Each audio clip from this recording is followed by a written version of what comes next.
Hi, and welcome to episode 14 in this series of Cheltenham anti-post chats with a Bookie's foe. So if you're new to the channel and you like what you hear, please subscribe and give us a like. And if you hit the bell icon, it will keep you up to date with future broadcasts. So this week, it's the National Hunt Chase. So before we take a look closer at this race and the markets, we'll find out a little bit more about it. Hiya, Pen, how are you? I'm fine, thank you. Grand. So the National Hunt Chase. So this used to be called a 4 miler, because it was run over 4 miles. That makes sense. So an absolute grueler. Bit of a little mini Grand National. It's for novice chasers. And because it's just such a grueler and such a really tough race. Quite often you could be looking at an older horse, a very experienced horse. Yeah. And even now that could be relevant, but I'm going to explain something in just a second. 10-year-olds have won this.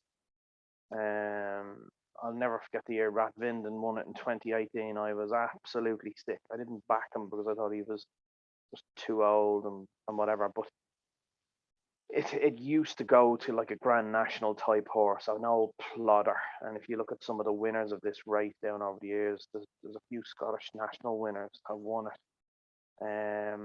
Tiger Roll, would you believe, won this race in 2017, and he actually went on. We know what he went on to do. So, it has changed though. A couple of years ago, they had noticed that. Actually, they were considering scrapping this, I believe, as far as I remember, because it was such a grueler, and it was the winners of this race. A lot of them never came back from it, and it left an awful mark on them. Quite often, 60-70% of the field wouldn't finish the race, you know. Yeah. So they were having a look at it. So what they do, instead of cancelling the race, they've reduced it from 4 miles to 3 miles 6. Right.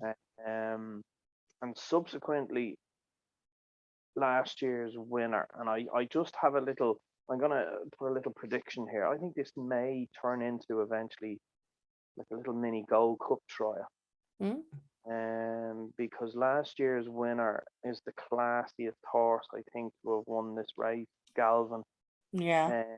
He's currently one of the favourites for the Cheltenham Gold Cup, and I think because they've reduced the distance a bit, I think this race is going to change. So up to recently, you could have your really older horses, very experienced horses. I think this is going to become a race where classier horses are going to start winning it. So to look at the stats now is a little bit dangerous because the race has changed in the last few years. So I think you just need to be careful what way you look for a horse based on the stats, you know. Yeah. I think it was 2020, or I'm not sure what was last year, the first year they reduced it to 3 miles 6, but that's where we are. Yeah. That's where we are with it. So an interesting race now, it really is. So how's the market looking for this race? It is still a little bit wide open.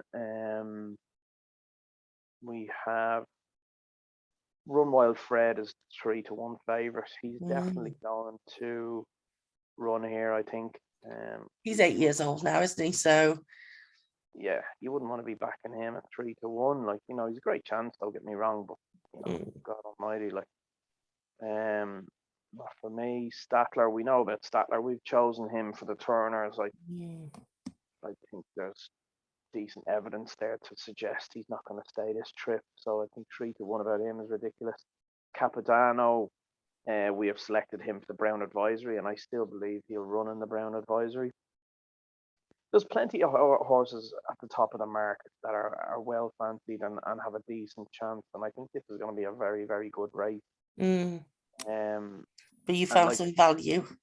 I have found some value. Like I said, I think this is eventually going to be a little mini Gold Cup trial. But anyway, we'll see. what happens over the next few years. But I have found some value. There was ones I really liked, but just didn't make the final two. I think Vanillier has to have an obvious chance. He's 12 to 1, a nice price as well. Won the Albert Bartlett last year at the festival.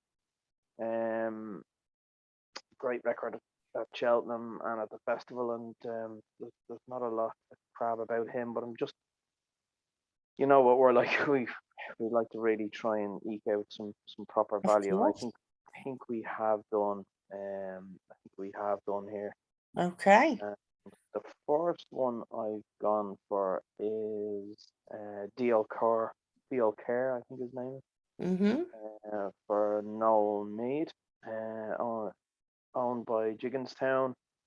And I just think he really fits the profile of the race. Number one, he finished very strongly in the Thyestes Chase, very, very strongly. And that was a bit of an eye catcher.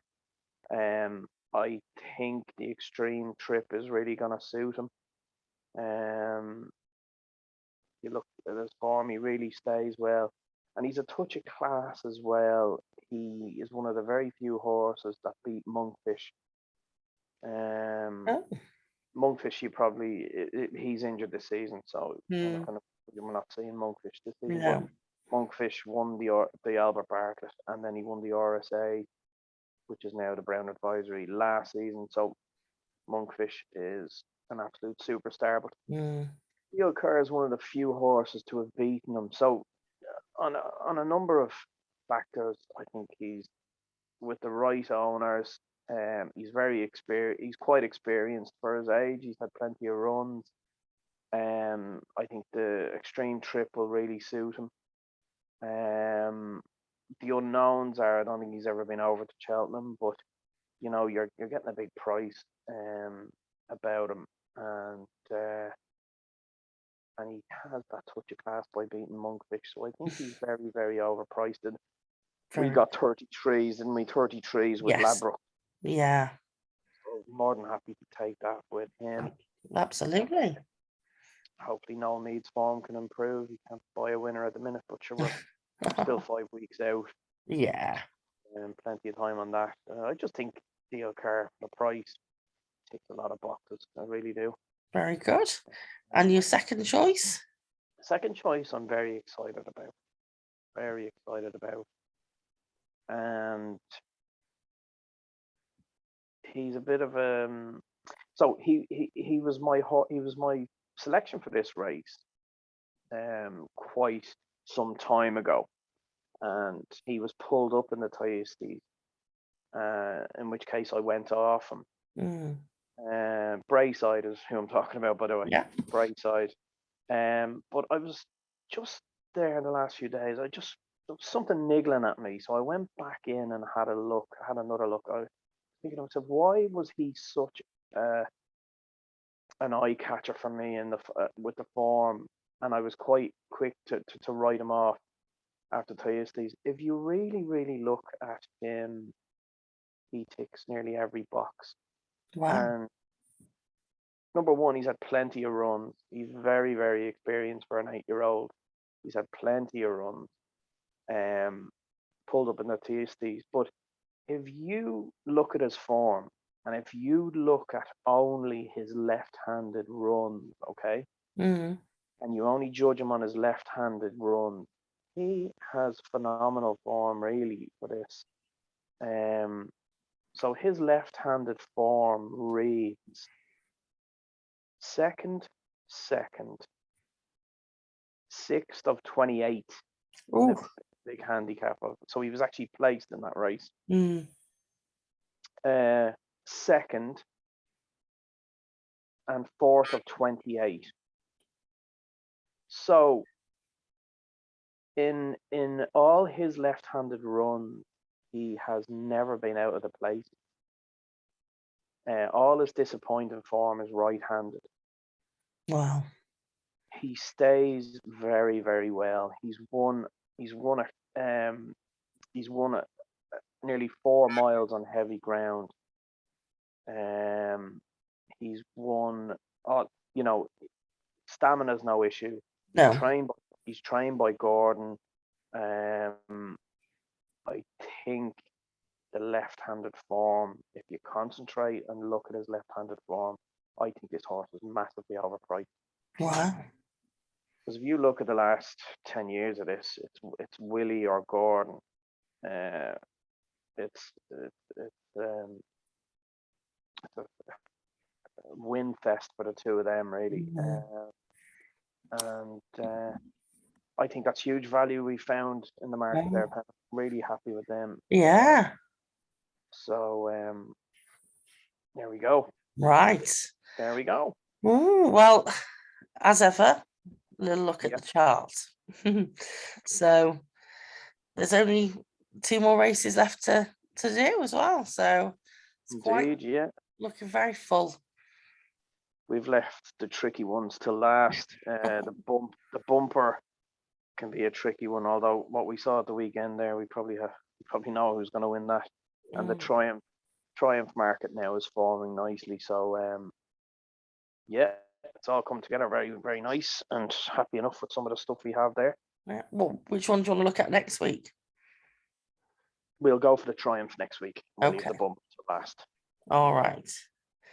So obviously, before we go, we do have to settle something, don't we? Yeah, we do. Yeah, we do, because you said one of us was going to get crowned as the winner of our head-to-head Dublin Racing Festival weekend competition that we've had. Well, I knew I was up against it, giving you the 5-point lead, but I didn't think I'd be thrown in the towel halfway through the Sunday. So well done. Very, very well done. I'm very, very proud of myself. It wasn't just a victory, it was an annihilation. So well done, Pen. Thank you very much. But a very good 1-0 to you. 1-0 to me. But very lucky. What a very good teacher, haven't I? Yeah, exactly. That's it. So there we go. So that's it for this week. And, okay. And I'll look forward to chatting to you soon. Cheers, Pen. Bye. Bye-bye.